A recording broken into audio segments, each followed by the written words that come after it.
अस्सलामु अलैकुम वरहमतुल्लाहि वबरकातुहू। अऊज़ु बिल्लाहि मिनश शैतानिर रजीम। बिस्मिल्लाहिर रहमानिर रहीम। व इज़ क़ाला मूसा लिफ़ताहु ला अब्रहु हत्ता अब्लुग़ मजमअल बहरैनि औ अमदिय हुक़ुबा।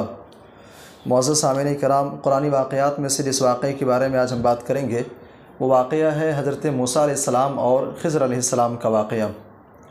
कुरान हकीम के 15वें पारे में सूरतुल कहफ़ के अंदर अल्लाह ताला ने इस वाक़े को बयान किया है। जब बनी इसराइल फ़िरऔन के जुल्म ज़्यादती से निजात पा करके मैदान तीह के अंदर 40 सालों तक ठहरे हुए थे, उसी दौरान ये वाक़या पेश आता है। हज़रत मूसा अलैहिस्सलाम बनी इसराइल के सामने अल्लाह की बात वाज़ो नसीहत उनके सामने कर रहे थे। उसी दौरान एक शख्स ने हज़रत मूसा अलैहिस्सलाम से सवाल किया कि इस वक्त रोए ज़मीन पर सबसे बड़ा आलिम दीन कौन है, सबसे ज़्यादा जानकार कौन है। हज़रत मूसा अलैहिस्सलाम ने कहा कि इस वक्त सबसे ज़्यादा इल्म रखने वाला, सबसे ज़्यादा ज़ी इल्म अगर कोई है तो मैं हूँ। हज़रत मूसा अलैहिस्सलाम की ये अदा अल्लाह तबारक व तआला को पसंद नहीं आई। अल्लाह ने फ़ौरन कहा कि मूसा, इस रोए ज़मीन के ऊपर मेरा एक बंदा ऐसा है जो तुमसे ज़्यादा इल्म वाला है, तुमसे ज़्यादा उसके पास जानकारी है। हज़रत मूसा अलैहिस्सलाम अल्लाह से कहते हैं कि अल्लाह वो कौन है, मैं उनसे मिलना चाहता हूँ। अल्लाह ने कहा कि अगर मिलना चाहते हो ऐसा करो। हज़रत मूसा अलैहिस्सलाम को हुक्म दिया गया कि समंदर के किनारे निकल जाओ, चलते जाना, मेरा एक बंदा तुमको मिलेगा। कुरान हकीम उसी वाक़े को बयान कर रहा है। व इज़ क़ाला मूसा लिफ़ताहु, हज़रत मूसा अलैहिस्सलाम अपने साथ में यूशा बिन नून को लेते हैं और खाने के लिए ज़ाद राह के तौर पर हज़रत मूसा अलैहिस्सलाम ने एक मछली अपने साथ में रख लिया। व इज़ क़ाला मूसा लिफ़ताहु, हज़रत मूसा अलैहिस्सलाम समंदर के किनारे चलते रहे। नौजवान साथी से कहते हैं ला अब्रहु हत्ता अब्लुग़ मजमअल बहरैनि, मैं मुसलसल दरिया के किनारे चलता रहूँगा यहाँ तक कि दो दरियाओं के संगम पर पहुँच ना जाऊँ। औ अमज़िया हुक़ुबा, एक दो दिन नहीं 70 साल अगर चलने पड़े, 80 साल चलने पड़े, 1 सदी 100 साल भी चलना पड़े, मैं ऐसे चलता ही रहूँगा जब तक कि फ़ला से मुलाकात ना कर लूँ। हज़रत मूसा अलैहिस्सलाम चलते रहे यहाँ तक कि जब एक मकाम पर पहुँचते हैं, जाहिर सी बात लंबा सफ़र था, थकावट की वजह से आराम करने के लिए रुकते हैं। एक चट्टान के पास ठहर करके हज़रत मूसा अलैहिस्सलाम वहाँ पर बैठते हैं और लेटते ही उनकी आँख लग जाती है। थोड़ी देर आराम करने के बाद हज़रत मूसा अलैहिस्सलाम और यूशा बिन नून वहाँ से फिर और आगे निकलते हैं। जब थोड़ा सा और आगे जाते हैं, हज़रत मूसा अलैहिस्सलाम कहते हैं लक़द लक़ीना मिन सफ़रिना हाज़ा नसबा आतीना गदाना, जो खाना हम लेकर के निकले थे ज़रा वो खाना निकालो, बहुत थक गए, थोड़ा खाना खा लेते हैं। यूशा बिन नून ने कहा कि जहाँ हम लोग ठहरे हुए थे, आराम कर रहे थे, वहीं पर तो मछली गायब हो गई थी। मैंने देखा कि मछली थैले में से निकली है और निकलने के बाद समंदर के अंदर गई और समंदर के अंदर उसने अजीब व गरीब रास्ता बना लिया। हज़रत मूसा अलैहिस्सलाम ने कहा वही तो मकाम था जहाँ हमको जाना था, वही तो वो जगह थी।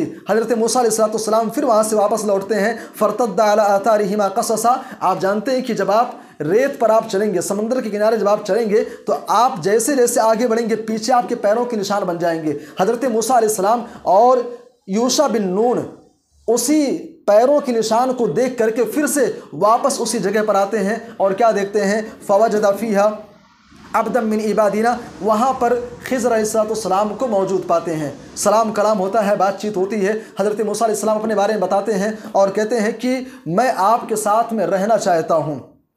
हल अत्तबिउका अला अन तुअल्लिमनी मिम्मा उल्लिमता रुश्दा, मैं आपके साथ में रहना चाहता हूँ ताकि जो इल्म मारिफत अल्लाह ने आपको अता किया है आप उसमें से थोड़ा बहुत मुझे भी सिखा दें।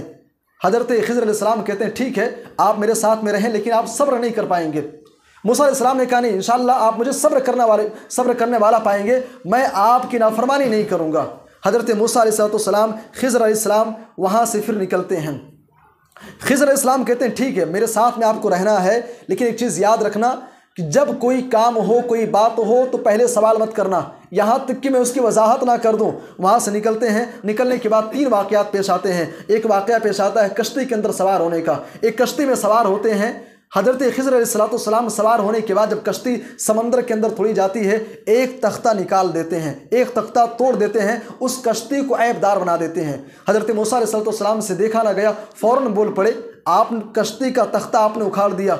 एक तो फिरे में इन लोगों ने सवार कर लिया है, किराया लिया नहीं, पैसा लिया नहीं, कश्ती आपने तोड़ दी है। अब जाहिर सी बात है कश्ती टूट गई है तो कश्ती में पानी आ जाएगा और जब पानी आएगा तो सारे के सारे लोग डूब जाएंगे। आप सारे लोगों को डुबाना चाहते हो। ख़िज़्र अलैहिस्सलाम ने कहा कि देखो मैंने मना किया था सब्र नहीं कर पाओगे, बोलना नहीं, लेकिन फिर बोल पड़े। हज़रत मूसा अलैहिस्सलाम ने कहा कि मैं भूल गया था, आइंदा ऐसी गलती नहीं होगी। और आगे बढ़ते हैं। चंद बच्चे खेल रहे थे। हज़रत मूसा अलैहिस्सलाम है, खिज़र अलैहिस्सलाम है, यूशा बिन नून है। हज़रत खिज़र अलैहिस्सलाम क्या देखते हैं, एक बच्चा है, बड़ा ही प्यारा सा है, उसको पकड़ते हैं और उसकी गर्दन मरोड़ देते हैं। वो बच्चा वहीं पर मर जाता है। हज़रत मूसा अलैहिस्सलाम से देखा ना गया, फिर बोल पड़े कि आखिर आप इस छोटे से मासूम से बच्चे को आपने क्यों मार दिया, इसका जुर्म क्या था, ख़ता क्या थी। खिज़र अलैहिस्सलाम ने कहा देखो मना किया था, बोलना नहीं, सवाल नहीं करना जब तक कि मैं वजाहत ना कर दूँ। फिर बोल पड़े। हज़रत मूसा अलैहिस्सलाम कहते हैं ये 2 वार्निंग हो चुकी है, अगर दोबारा फिर ऐसी मैं गलती करूँगा तो फिर मैं आपसे जुदा हो जाऊँगा। और आगे बढ़े। एक गाँव के अंदर, एक करिया के अंदर दाखिल होते हैं। लंबे सफ़र से थे, भूखे थे, थके हारे थे। कौम के लोगों से उन्होंने खाना तलब किया। कौम के लोग नहायत ही बखील और कंजूस किस्म के लोग थे, उन्होंने खाना खिलाने से मना कर दिया। जब गांव से बाहर निकलने लगे तो क्या देखते हैं, एक दीवार है, दीवार थोड़ी सी टेढ़ी हो गई है। हज़रत खिज़र अलैहिस्सलाम उस दीवार के पास जाते हैं और अपने हाथ के सहारे से दीवार को सीधी कर देते हैं। दीवार सीधी हो जाती है। हज़रत मूसा अलैहिस्सलाम को फिर बर्दाश्त ना हुआ, फिर बोल पड़े कि आखिर आप जो है, इन लोगों ने बखीली और कंजूसी की इंतहा और हद पार कर दी, खाना नहीं खिलाया, हमारी ज़ियाफ़त नहीं की। अगर आप चाहते इस पर मजदूरी ले लेते, पैसा ले लेते। हज़रत खिज़र अलैहिस्सलाम ने कहा बस करो, अब हमारी और आपकी जुदाई यहीं पर होने वाली है। मालूम क्या हुआ, आज आप सुनते होंगे स्कूल के अंदर, कॉलेज के अंदर बच्चों को 3 वार्निंग दी जाती है, फर्स्ट, सेकंड और थर्ड। ये 3 वार्निंग का जो सिलसिला है ना, ये कहीं ना कहीं जा करके हज़रत मूसा अलैहिस्सलाम और खिज़र अलैहिस्सलाम से जाकर के मिलता है। उन्होंने कहा 3 वार्निंग हो चुकी है, अब इसके बाद फिर हमारे और तुम्हारे दरमियान जुदाई हो जाएगी। उन्होंने फिर सारा वाक़या बयान किया। देखो कश्ती मैंने इसलिए तोड़ा था चूँकि आगे चल करके एक जालिम बादशाह था, अगर सही सालिम कश्ती वो देखता, कश्ती को छीन लेता और वो गरीब बेचारे मजदूर मिस्कीन किस्म के लोग थे, भूखे मर जाते। इसलिए मैंने उसको ऐबदार बना दिया ताकि उस जालिम बादशाह का उस कश्ती के ताल्लुक से बदनीयती पैदा ही ना होने पाए। और जिस बच्चे को मैंने मारा है, उसको मारने की वजह यह है, वो बच्चा बड़ा हो करके अपने माँ बाप को कुफ्र और शिर्क तक ले जाने वाला था, नाफरमान होता, जालिम होता, सरकश होता, इसलिए मैंने उसको मार दिया। और ये सारी की सारी चीज़ें मिन जानिबिल्लाह थी। और तीसरा वाक़या उन्होंने बयान किया, वो दीवार मैंने इसलिए सीधी की चूँकि उस दीवार के पीछे जो है 2 यतीम बच्चों के ख़जाने थे, माँ बाप का इंतकाल हो चुका था, ख़जाने थे।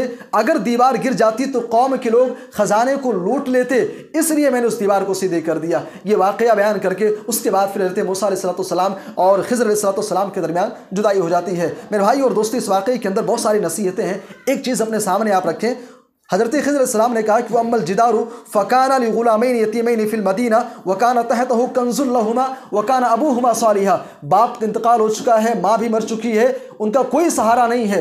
वो दीवार मैंने इसलिए सीधी की, वकाना अबूहुमा सालिहा, उनका बाप नेक था, उनकी माँ नेक थी। मालूम क्या हुआ, अगर आप चाहते हैं कि आपकी आने वाली नस्लें सही सालिम रहें, आपकी आने वाली नस्लें फितनों से, शर से, बुराइयों से महफूज रहें, आप नेक बन जाएं। माँ बाप का नेक होना, माँ बाप का सालेह होना, यह औलाद को, आने वाली नस्लों को फ़ायदा पहुँचाता है। अल्लाह हम सबको कहने सुनने से ज़्यादा अमल की तौफीक दे। आमीन। तक़ब्बल या रब्बल आलमीन।